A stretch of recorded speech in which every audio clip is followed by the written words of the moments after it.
In an expensive restaurant with high ceilings, soft lighting, and the rustle of fine tablecloths, several men in formal suits had gathered. Their speeches were filled with dry numbers and heavy pomp, as if behind each word stood an entire army of lawyers and accountants. One of them, the loudest and most noticeable, allowed himself too much.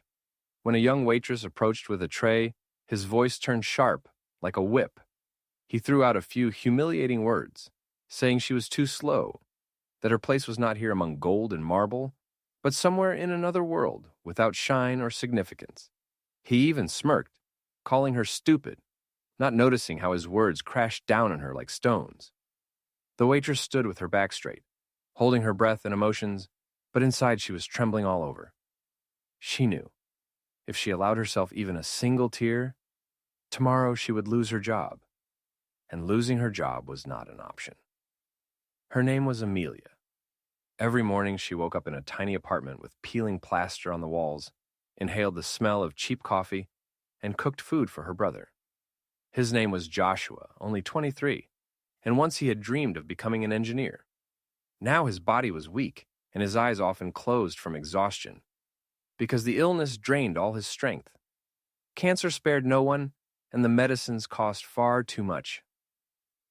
Every evening, Amelia came home late from work, tired, but still found the strength to smile at her brother, set the table, and tell him at least one joke so he could feel that life was still going on. She had taken on too much, but she had no choice. From morning till night work, side jobs on weekends, sometimes night shifts. Her phone was filled with dozens of messages from hospitals, pharmacists, and credit companies. Her bag always carried receipts for medicine. She counted every coin but never allowed herself to complain to her brother. For him, she wanted to be a source of strength, just as their mother once had been for both of them.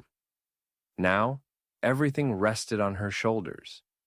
Every humiliation she endured at work, she locked inside herself, as if in an invisible chest. And though her voice was never loud, her actions spoke louder. Amelia knew. Tomorrow she would come back here again, put on her white shirt, black apron, and smile at every guest, even those who cast her looks full of disdain. She held on for Joshua, for hope, for the day he might get better, and they could break free from this circle of fear and debt. Meanwhile, at the table, the conversation about millions continued. The man who had shouted and insulted her sat confidently as if he owned the world. His name was Richard Holmes. He was as accustomed to luxury as others are to morning coffee. His suits were tailored in London, his cars replaced every year, and his watches cost as much as a decade of someone else's life.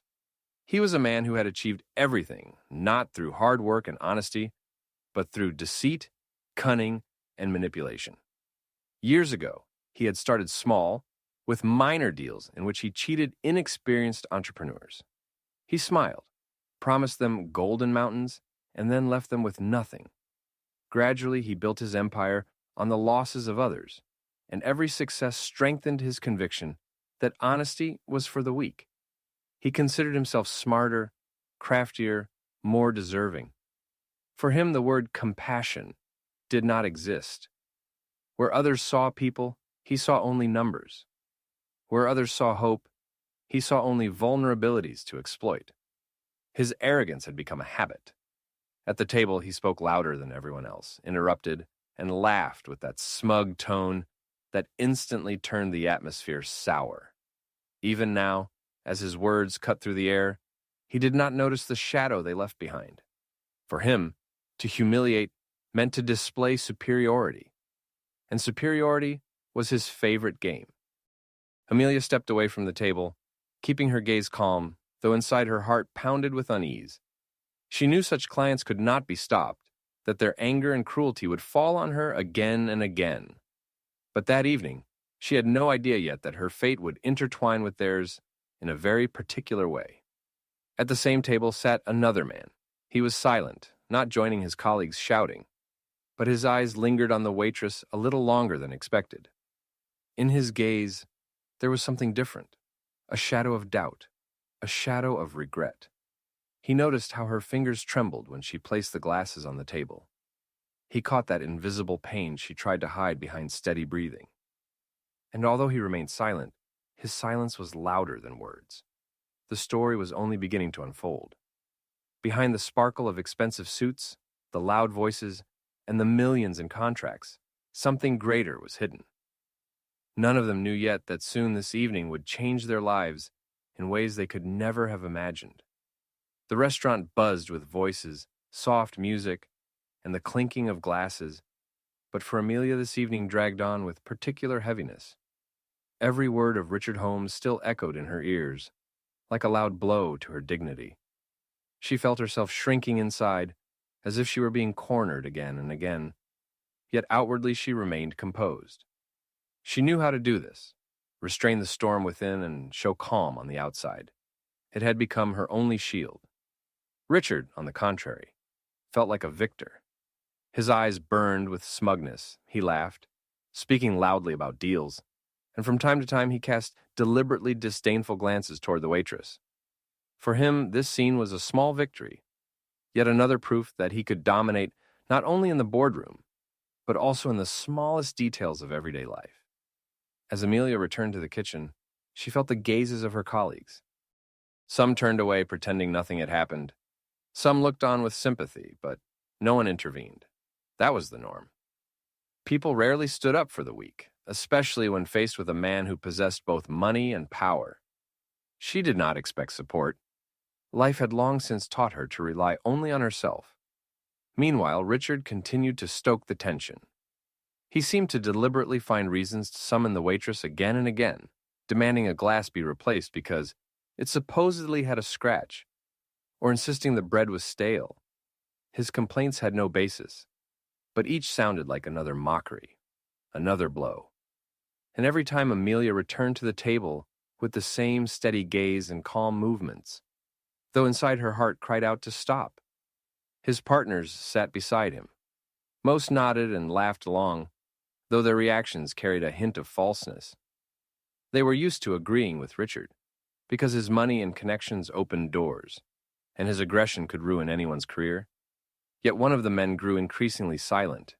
His expression hardened, and in his eyes appeared something Holmes himself failed to notice: disgust with his own company. He saw how low his colleague had fallen, but still he hesitated to interfere. Back in the kitchen, Amelia allowed herself to lean against the wall for a moment. She felt exhaustion, but would not let it break her. In her mind, she pictured her brother pale, with thin arms, yet still greeting her each night with the same sincere smile. She knew. For his sake, she had to endure. For his sake, she tolerated it all. But within her, a sense of injustice grew, one that could not be silenced. Every time Richard hurled another insult, Amelia remembered how her mother had always said, "Don't let others define your worth. You are stronger than you think." Those words became her salvation, like a quiet voice in a noisy hall.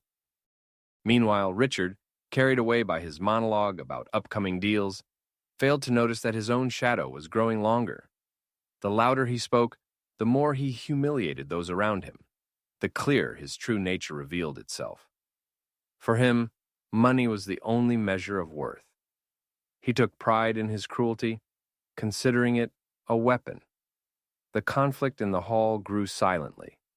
Guests at nearby tables began to glance toward the noisy conversation. Some whispered, some simply watched. A sense of tension hung in the air, as if the atmosphere had grown heavier. But Richard noticed nothing beyond himself. Amelia returned to the hall once more, carrying a fresh tray. Her movements were precise, her back straight, but inside, a battle raged. She knew. If she lost control, she would be fired, and then her brother would be left without medicine. That would mean the end. Every second of her restraint came at a crushing price. One of the men at the table noticed her hands tremble as she set down the glasses. He caught her gaze, and in that instant, something shifted inside him. He realized this was not just a petty scene, but a true humiliation, and that before him stood not merely a waitress, but a person with a story, pain, an extraordinary strength behind her. But still he remained silent, silent, allowing the conflict to grow, like a spark in dry grass. And none of them yet knew that this spark would soon turn into a fire that would alter not only their evening, but the course of each of their lives. Richard Holmes grew increasingly absorbed in his own performance. He felt power, the way an addict feels a rush from a new dose. His voice grew louder, his gestures sharper, his laughter harsher. Every word, every movement was aimed at showing his superiority not only over the waitress, but over everyone seated nearby. He savored the feeling being master of the situation, humiliating others, and knowing there would be no consequences. Amelia kept returning to his table again and again, as if fate itself were testing her endurance. He deliberately summoned her more often than the other servers, demanded attention, nitpicked over trivialities. At first it was empty complaints about stale bread, then remarks about wine being served too slowly, until he shifted to demeaning comments about her appearance and her very ability to work in such a place at all. Each of his barbs cut like a knife, but Amelia showed no pain. She executed her tasks flawlessly, smoothly setting down glasses, adjusting cutlery, nodding, stepping away with composure. Inside, though, everything tightened. Her heartbeat raced, her breathing grew heavy. She knew. She could not break. The price of one outburst, one harsh word, was too high. Her brother depended on her, which made her job sacred. By now, guests at neighboring tables had begun to notice. Richard's tone was so loud and aggressive that ignoring him was impossible. Some exchanged glances, some with contempt for him, others with pity for her, but none intervened. The silence of the hall felt like complicity. Meanwhile, tension was building among his colleagues. One of them, William Brown, a reserved and calculating man in business, increasingly regarded Richard with irritation. His gaze lingered on the waitress, and a sense of injustice welled up inside him. He saw nothing amusing in the scene, only a display of power for its own sake. Still, he remained silent, weighing each move carefully. Richard pressed on with his game. He told stories of his successes, openly boasting about how cleverly he had deceived partners, stolen clients from competitors, squeezed everything he could out of people weaker than himself. His partners nodded, some even laughed, but their smiles held no joy.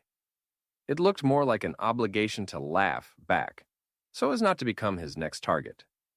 For Amelia, each story was the embodiment of the world her brother despised. Joshua, despite his illness, always believed people could be honest, that strength lay in kindness, that justice existed. And here, just a few steps away, sat a man proving the opposite, a man who had wealth, power, and society's respect. She caught herself thinking that, if she could, she would tell him everything to his face, that her life was worth more than his millions, that every night she fought to keep her brother breathing, and that no cruel laugh of his could strip her of her strength. But she knew, if she spoke, it would all be over in an instant. So she stayed silent, letting his words fall on her like stones. The tension at the table was reaching its limit. Even the other servers in the kitchen whispered about what was happening. Some murmured that management would likely turn a blind eye since clients like him paid enormous sums. Others believed the humiliation had already gone too far. The atmosphere grew thick, as if the air itself were filled with heavy smoke. Amelia stepped into the hall again with a tray. This time her steps were less steady, her hands shook more. She placed a dish on Richard's table, and at that moment, he once again raised his voice, accusing her of clumsiness. His words were venomous, dripping with mockery. He wanted her to break right there in front of everyone, to prove his absolute dominance. But Amelia endured once again. She straightened her back a little more and looked straight ahead, as if behind her gaze stood the strength of all the nights spent at her brother's bedside. For a moment, a glimmer of resolve flashed in her eyes. Something William caught, and that look, that quiet force, made it impossible for him to remain a bystander any longer. Richard kept laughing, but the laughter no longer sounded light. He sensed that his game was meeting invisible resistance. It seemed even the walls of the restaurant pressed on him with their silence. And yet, he did not stop. His ego demanded fresh blows, new words. He wanted to push her to the breaking point. He wanted to see the crack. But just then, something shifted in the room. One of the men leaned back in his chair, arms crossed, his eyes turning cold. He was no longer willing to simply watch. The conflict was entering a new phase, and no one could predict how it would end. The restaurant hall was gradually ceasing to be just a place for dinner. It was turning into an arena where pride and endurance, money and human dignity collided. Everyone who happened to witness the scene felt the rising tension. The air seemed thicker, heavier, as though each breath required effort. Richard Holmes, seated at the center of attention, continued his performance. For him, every word from the waitress, or even her smallest movement, became an excuse for new sarcasm. He would slowly inspect a glass, as if searching for a flaw, or deliberately grimace when she set down a dish. His eyes gleamed with cold mockery, and his lips stretched into a smile that held not a drop of warmth. "Too slow here," he said loudly, making sure not only his partners, but the entire hall could hear. And this is the result. People who don't know their own worth trying to serve those who do. Amelia heard every word. She stood tall, like a tightened string, and only her hands trembling faintly around the tray betrayed her turmoil. Inside, everything boiled. In her mind surfaced the morning pills for her brother, the stack of bills on the table, his tired yet sincere smile. She understood. One mistake, one outburst, and she would lose her job. But her heart clenched so hard, it felt as if it might burst. In the kitchen, her colleagues were already whispering about what was happening. Some muttered, "This is too much." Others said, "She's strong, but she won't last long." Yet no one dared to step in and defend her. Fear bound them, fear of the guests, of management, of losing their jobs. Each thought only of themselves. And so Amelia was left alone with the humiliation. Among Holmes's business partners, the mood was also mixed. Two supported his laughter, though their eyes were empty. A third sat quietly, watching intently. His name was William Brown. He was a calculating man, cold in business, used to hiding his emotions. But now his silence spoke louder than words. He saw not an amusing show, but disgrace. A disgrace to their circle, a disgrace to business, a disgrace to a society where money so often outweighed conscience. Richard noticed nothing. His voice thundered through the hall like rolling storm clouds. He grew more animated, telling stories of his life in which he always played the hero, cunning, ruthless, merciless. He boasted openly about tricking partners, forcing people into contracts that left them with nothing. He called it skill, talent, business acumen. For Amelia, these stories sounded like confessions of a man who had built his happiness on the misfortune of others. She understood that in his world, there was no place for people like her brother people who believed in honesty and justice. For them, there was only suffering. She set another plate on the table. Richard jerked his hand away theatrically, as if she had come too close, and shook his head with exaggerated disdain. His laughter shattered the hall's silence again. "Clumsy," he spat out. The words struck painfully, but Amelia endured once more. She straightened, drew a deeper breath, and stared ahead. Her eyes glimmered with inner resolve. She knew, if she faltered, he would win completely. At the surrounding tables, onlookers now clearly watched the conflict. A woman in an evening gown whispered something to her companion, who frowned. Another man, elderly with gray hair, shook his head disapprovingly. Yet still, no one intervened. They observed like spectators in a theater, watching actors play out someone else's fate. William Brown, however, was finding it harder and harder to restrain his anger. He noticed how Amelia clenched her teeth to stop herself from responding. He saw the inner strength that so few possessed. Memories of his own hard years, before money and connections rose unbidden. Years he preferred not to speak of, Back then, he too had known humiliation. Watching Richard now, he felt that injustice all over again. But Richard kept pressing. For him, this wasn't just the humiliation of a waitress, it was a game. He relished her silence, interpreting it as his victory. Yet that silence was the hardest blow of all.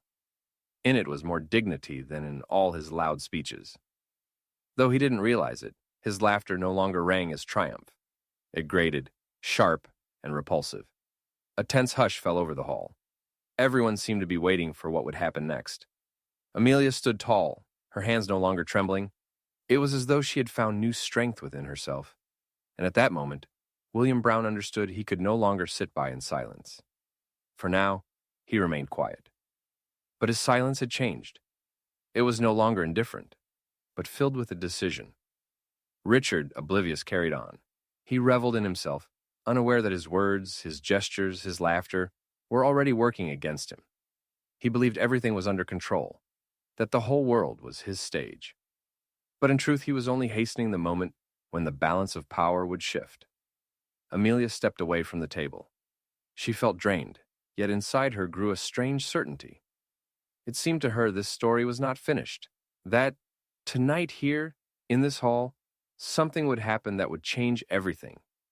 And as Richard continued his performance, the threads of their fates wove tighter together, preparing the ground for an event that would overturn not only the evening, but their very lives. The noise in the hall began to fade.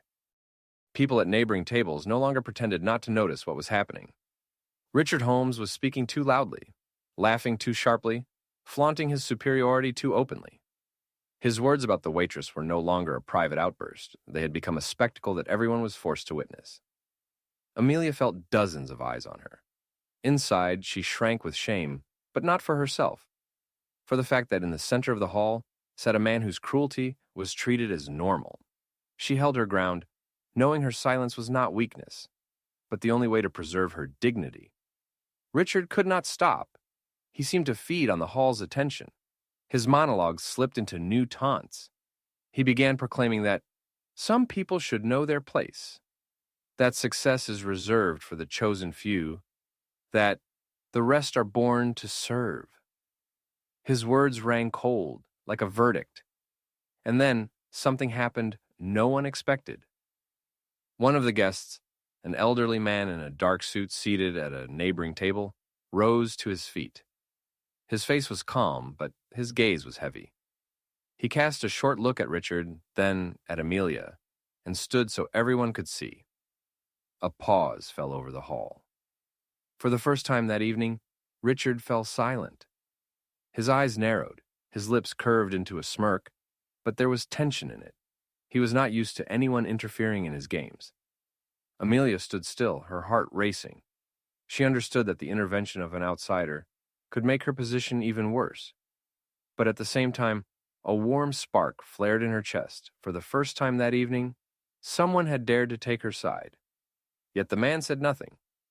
He merely nodded to the hall manager and calmly returned to his seat. His gesture was symbolic, as if to say, "I see, I do not agree." For Amelia, that was enough to feel she was not entirely alone. But for Richard, the gesture was a challenge. His ego would not allow him to ignore another man's silent disapproval. He laughed loudly, drawing the attention back to himself.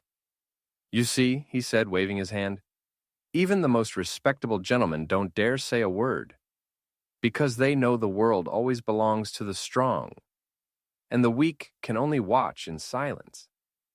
These words were aimed not only at the waitress, but at everyone in the hall. They were a challenge thrown to every witness. Inside Amelia, despair boiled, but from it grew strength. She realized his game depended on everyone else's silence. He thrived on the belief in his untouchability. But she knew silence must not be allowed to turn into consent. When she approached his table again, her hands shook less. She placed the dishes carefully, but now there was firmness in her movements. She did not look at Richard. Her gaze was fixed forward, just above his head. It was as if she were showing him, "You are nothing to me." That infuriated him. He wanted to break her, yet she had found a way to remain strong even in silence. His face flushed red, and he slammed his glass down loudly on the table, demanding attention. "I demand another waiter," he said, his voice sharp as a command. "Get her out of here." The words struck Amelia like another blow. She knew that if she were replaced, she would appear weak in the eyes of management. That could become the pretext for dismissal. The restaurant manager hesitated. He could see the situation was slipping out of control. His eyes swept across the hall where dozens of guests watched intently. He understood that whatever decision he made would carry weight. At that moment, William Brown intervened. He leaned back in his chair, folded his hands, and looked at Richard coldly. His voice was calm but firm. "Let her stay." The words fell unexpectedly on everyone's ears.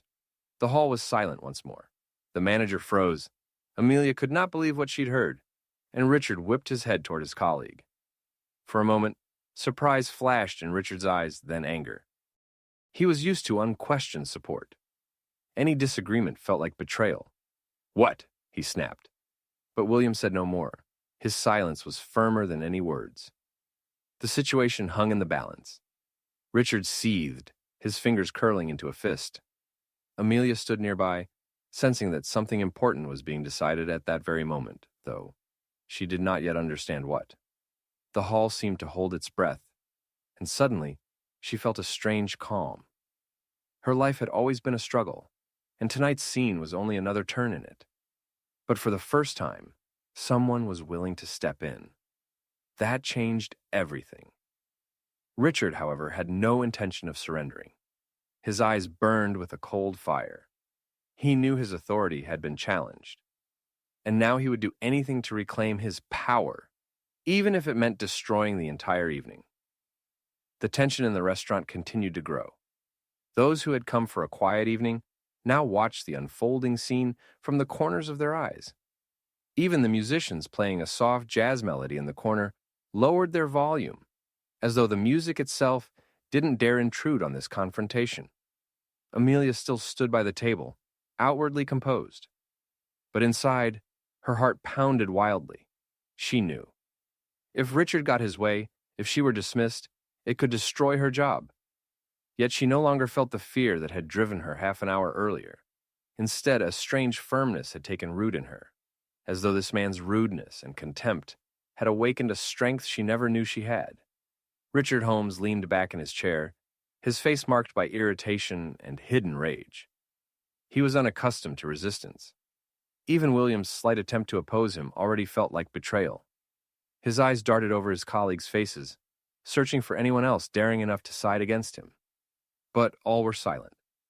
Their silence did not signal support, but it wasn't open defiance either. "Yeah, this is absurd," he barked loudly, drawing the hall's attention once more. "I pay for the best service, and I'm forced to tolerate incompetence and insolence." His words struck at Amelia, but this time she did not flinch. She knew. If she yielded, he would claim final victory. Her fingers merely clenched tighter around the tray, as she forced her hands not to betray her inner tension.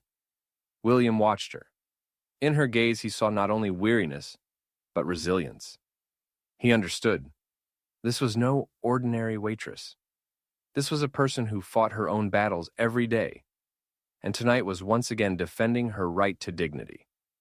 His heart swelled with anger toward Richard, who, as he now clearly saw, took pleasure in another's humiliation. Other guests began exchanging glances.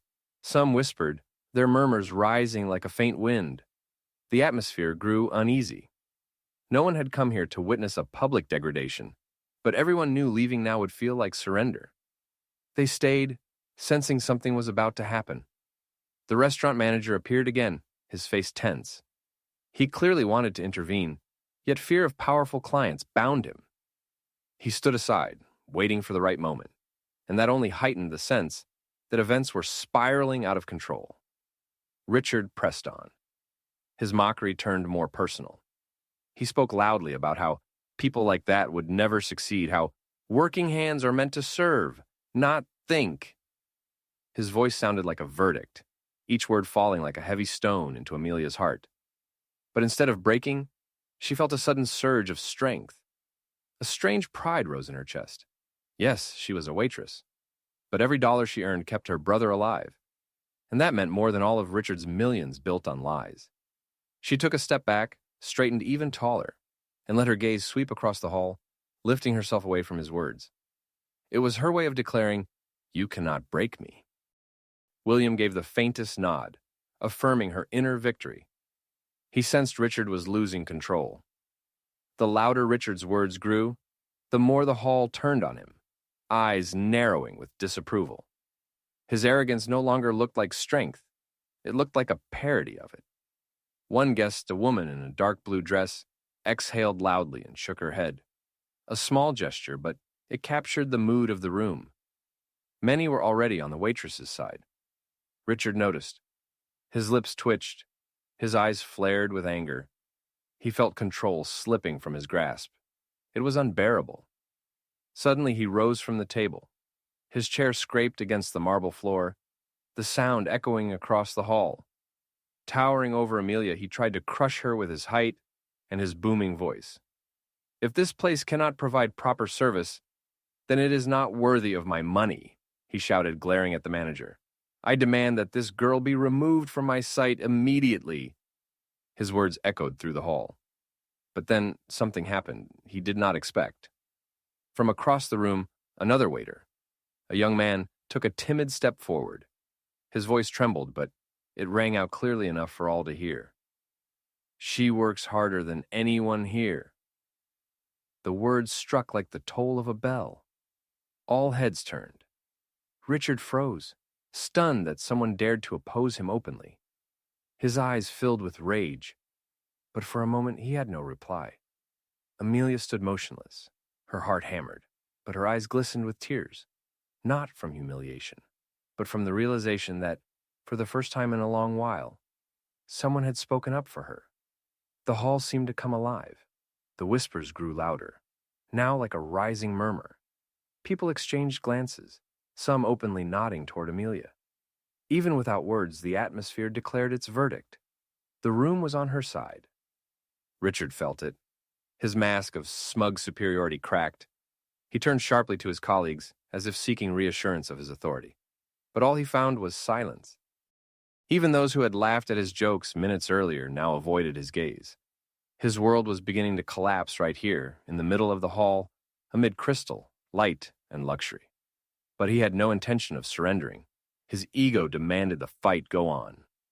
He was ready to go further than ever before, just to claw back his illusion of power. Richard stood over the table like a general on a battlefield, his anger spilling into the hall like boiling oil. His face flushed red, his voice grew sharp, almost shrill. He felt the ground slipping beneath him that even those who had laughed at his jokes minutes before now averted their eyes. And that only pushed him further. He had never learned how to stop, never learned how to admit defeat. Amelia stood across from him, still outwardly calm. She did not utter a word, but her silence became the loudest challenge of all. In her eyes was something he could not endure: invisible dignity. It infuriated him more than any words could. "You think you can stand there and look at me like that?" he shouted, and for the first time, his voice carried a nervous tremor. "You are nothing." A dead silence fell across the hall. Even the waiters froze in place. The musicians stopped playing. All attention focused on a single point, on the man losing control and the young woman embodying silent resilience. William Brown looked at his colleague with cold contempt. For him, the moment was a revelation. Richard was no longer a business partner. He had become a parody of himself. There was no strength left in his actions, only weakness disguised as noise. Nearby guests began to openly express their disapproval. One man raised a hand as if demanding silence. A woman in a blue dress said loudly, "This is unacceptable." Her voice rang firm, giving voice to what already hung in the air. The whispers that had filled the room swelled into a murmur. People muttered, shook their heads. Some even raised their phones to record what was happening. Richard noticed the cameras, and it enraged him further.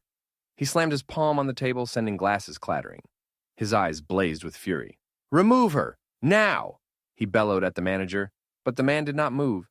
His face was pale, He knew any action could lead to disaster. At that moment, Amelia felt a strange peace. She knew she had done all she could. She had endured, refused to be broken. The scene was no longer just her trial. It had become a mirror for everyone watching. And now the whole hall could see clearly who was who. The young waiter who had spoken up earlier stepped forward again. This time his voice was stronger, more confident. "That's enough." The words cut through the air. The hall erupted in approving murmurs. Someone even clapped. A boundary had been crossed. Richard was no longer master of the situation. The audience had become his judge. He sensed it, and like a cornered beast, tried to fight louder. His words turned to chaotic screams, accusing the restaurant of incompetence, the staff of conspiracy, his colleagues of betrayal. But the louder he shouted, the weaker he sounded. It was like watching a fall from a great height, slow, painful, inevitable. William allowed himself the faintest smile, cold, nearly invisible. He understood that Richard was destroying himself, and there was no need to intervene. The audience would deliver the verdict. Amelia stood still. She didn't look at Richard. Her gaze was fixed somewhere beyond him. And that was her victory. She hadn't lowered herself to his level, hadn't answered his insults, yet she hadn't been broken. It soon became clear. The outcome was decided. Richard no longer controlled the situation. He was shouting into a void, surrounded by disapproving murmurs and stifled laughter. His figure, once commanding, now looked pitiful. Amelia stepped back quietly, retreating toward the wall, leaving him alone under the stares of dozens of eyes. She no longer needed to prove anything. Everything had already been said without words. Finally, the restaurant manager stepped forward. His voice trembled, but his words rang clear. "Mr. Holmes, I must ask you to calm down." That was the final blow. The words fell like an admission that the balance of power had shifted. It was no longer just the waitress or the crowd. Now the restaurant itself had drawn the line. Richard froze. His lips quivered. His eyes darted nervously. He knew he had lost, but he could not admit it. His breath came hard. His fists clenched tight. It seemed he was only a moment away from losing himself completely. The hall held its breath. Everyone waited to see what he would do next. And Amelia stood quietly aside, her face calm. She knew. Everything that had to happen had already happened. Whatever step he took now, he could never erase what everyone had already seen. The hall still held its breath. Richard stood in the center, breathing heavily, as if he were fighting not just the waitress, but the whole world. His shouts still echoed in the air, but their force had faded. Now they sounded like aftershocks, not threats, but helpless attempts to cling to control that had already slipped away. Amelia had stepped aside, standing near the wall. She was no longer afraid. Even if she were fired this moment, even if tomorrow her life once again became a struggle for every dollar, she already knew, tonight, she had endured. She had not broken. Richard raged like a caged beast. He cast furious glances at his colleagues, demanding support, but met only silence. And that silence was the cruelest blow. He realized he was alone. Then he turned sharply to William Brown. His eyes flashed, his voice cold and cutting. "So, you're on her side too?" William did not answer immediately. He let the pause stretch, letting silence sharpen the effect. Then he leaned forward, his gaze firm, almost icy. "I'm on the side of those who know how to behave."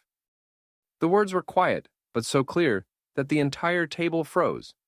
Even the most indifferent partners felt that the balance of power had shifted for good. Richard turned pale. His lips trembled, but no words came. For the first time that evening, he had no immediate reply. And in that moment, William drew a slim folder from his briefcase. He opened it on the table, the thick rustle of papers sweeping through the hall like the signal of a new beginning. "This contract," he said evenly, "is no longer valid." His voice carried no anger, no emotion. Only the cold resolve of a man who had made his final decision. Richard froze, Unable to believe his ears, he bent over the table, scanning the pages as if trying to convince himself this was a dream. But the documents were real. His documents. And his partner, the man with whom he had pursued a $2 million deal, had just publicly torn it apart. "You're insane," he muttered, but his voice shook, and everyone heard the tremor. The hall fell silent again, but now it was a different silence. Everyone understood. The moment they had been waiting for had arrived. Amelia did not fully grasp what the contract meant or why its cancellation was so significant. But she saw something else. For the first time, Richard looked not like a master of the room, but like a man stripped of power. His figure seemed smaller, his gaze frantic. He was no longer the one dictating the rules. William leaned back in his chair, his face calm. He spoke no further words, made no dramatic gestures. None were needed. His decision was final. The other businessmen exchanged glances. Their eyes carried a mix of relief and hidden approval. They had not dared to openly oppose Richard, but deep down each of them knew Brown had done what they had all been waiting for. Richard grabbed the papers, his hands shaking. He tried to speak, but his words collapsed into fragments. His pride crumbled before the eyes of strangers. The restaurant manager stepped forward, his voice now steadier. "Mr. Holmes, I must ask you to leave." Those words clipped Richard's wings entirely. Now it wasn't only his partner who had turned away from him. Even the restaurant itself, a symbol of status, refused to tolerate his behavior. He swept the room with his gaze and met dozens of condemning eyes. His world, where he was always the victor, was collapsing in plain view. Amelia stood still the whole time. She neither smiled nor rejoiced at his downfall. Instead, she felt something warm and heavy unfurl in her chest. The realization that justice did exist. Not always, not immediately, but it could reach even those who thought themselves above everyone. Richard, without another word, spun on his heel and stormed out. His footsteps boomed against the marble like hollow drumbeats. He left quickly, but everyone in the restaurant knew. This was not the stride of a victor. It was the retreat of a man defeated. When the door shut behind him, the hall exhaled, as if everyone had been freed from an invisible weight. The musicians resumed their playing. The waiters returned to their work, but the atmosphere would never be quite the same. Amelia slowly approached the table to clear the glasses. Her movements were still composed, but now they carried a lightness. She knew this night had changed something. She had discovered that silence and composure could be weapons. William sat in his chair, his eyes fixed on her. His expression was calm, but in his gaze flickered something more respect. And in that silence, a new story began to take shape, one that no one had told yet. The restaurant soon returned to quiet music and ordinary conversations, but the memory of the recent tension lingered in the air. Guests at nearby tables still exchanged glances, whispering about what had happened. For most, it was just a strange incident, a vivid scene to retell at home or mention in a business conversation. But for Richard Holmes, that evening marked the beginning of something he did not yet fully realize. He left the restaurant without looking back. His steps were quick, almost harsh, but inside, he felt hollow. Until that day, he had managed to maintain the illusion of unshakable authority, but now it had collapsed in front of dozens of witnesses. He had lost, and not in a deal or negotiation, but in human dignity, and that loss was the most painful of all. By the next morning, news of the scandal spread faster than he could have imagined. Several guests had recorded his outburst on their phones. Videos of his shouting, insults, and the final scene when his colleague publicly tore up the contract spread across social media. At first it was discussed in business circles, then journalists joined in. Headlines on news sites spoke of the fall of Holmes's empire. Commentators online mocked him, comparing him to a king who lost his throne. To the public, he suddenly became a symbol of arrogance, greed, and cruelty toward those unable to defend themselves. Richard's phone rang nonstop. Some partners demanded explanations, others canceled meetings. His secretary informed him that several scheduled negotiations were called off. Clients no longer wanted to be associated with a man whose reputation was crumbling. For the first time in years, he felt something he had always thought beneath him: fear. Richard never feared competitors, never feared risking millions, but he feared losing respect. Without it, money was just paper, and connections were empty words. Meanwhile, William Brown, returning home after the restaurant, pondered how far this story might go. He understood that Holmes had destroyed his own career. But William also knew something else. In their world, the fall of one always set off a chain of events from which no one was safe. Amelia, meanwhile, kept working. She heard about the scandal, her colleagues whispering that justice finally caught up with the rich. But for her, it was something more. She had seen for the first time that the world could shift, even if just for a moment, and that those who seemed untouchable were vulnerable too. Still, her life remained filled with bills for medicine, endless shifts, and exhaustion. The scandal with Richard had not made her path easier. But in her heart there was hope. Maybe now someone would hear her story. Richard's problems multiplied. Audits came to his office. Old cases that had once been buried were resurfacing. Former partners, emboldened by his fall, began speaking out about his schemes. Financial documents he thought securely hidden ended up in the hands of those who had waited for the right moment to strike. He tried to fight back. He called lawyers, made threats, promised revenge against those who withdrew their support. But the harder he pushed, the more people turned away. His usual weapons stopped working. In his mansion filled with expensive furniture and paintings, he felt utterly alone. Even close employees began avoiding personal meetings, excusing themselves with busy schedules. For the first time, he saw emptiness in the eyes of people who once looked at him with admiration. One evening, he switched on the TV and stumbled across a program discussing the restaurant incident. On screen over and over, they replayed the moment he shouted at the waitress, with the hall full of people staring at him in condemnation. Commentators called him an example of how money cannot buy respect. Richard turned off the television, but the silence of the room pressed down on him even harder. In his mind echoed William's words, "I'm on the side of those who know how to behave." That phrase reverberated inside him, each memory of it mixing anger with despair. He was a man used to winning, but now his very name had become a curse. And for the first time in his life, he didn't know how to escape. Somewhere in a tiny apartment, Amelia placed a bowl of hot soup in front of her brother. Joshua smiled at her despite his illness and fatigue. His eyes shone with faith in her, and in that moment, she understood everything that had happened mattered, if only because it allowed her to sit beside him and simply be there. As for Richard, his story was only beginning.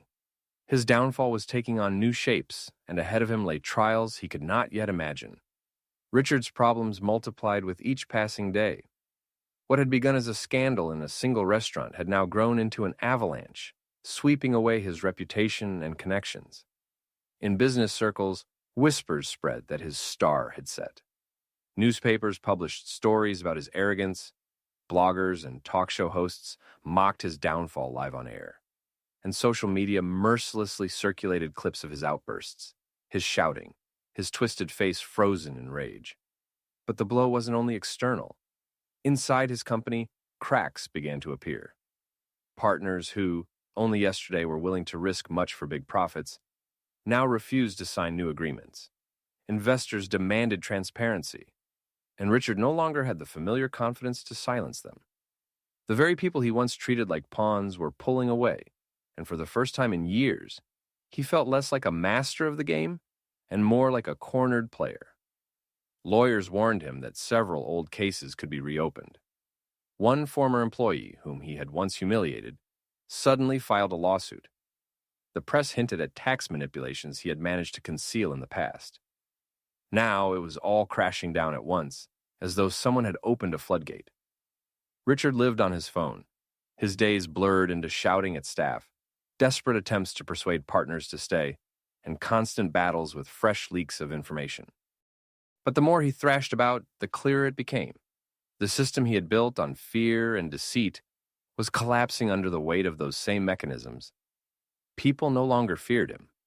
One morning, arriving at his office, he saw a crowd of journalists at the entrance.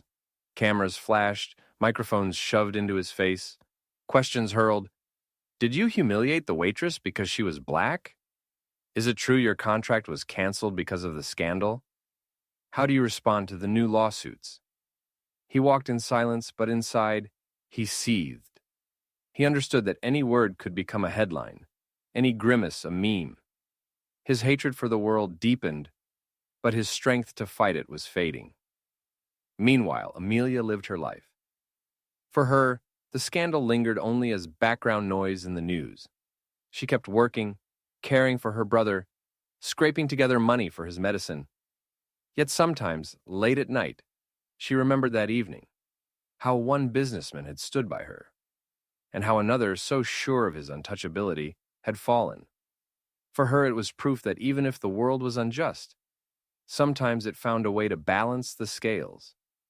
Richard, in contrast, found no peace even at home. His enormous mansion, once filled with parties and influential guests, now felt like an empty box. The silence tormented him. He drank more than usual, stayed up nights staring at his computer, reading articles about himself, scrolling through comments calling him a monster, a parasite, an abuser of the weak. He tried to convince himself it was temporary, that it would pass. But for the first time, a crack appeared inside him. He sensed that time was no longer on his side. At one point, he even tried to meet with William. He thought he could persuade him, remind him of past deals and money. But the meeting was short and cold. William looked at him as though at a stranger, a man stripped of respect.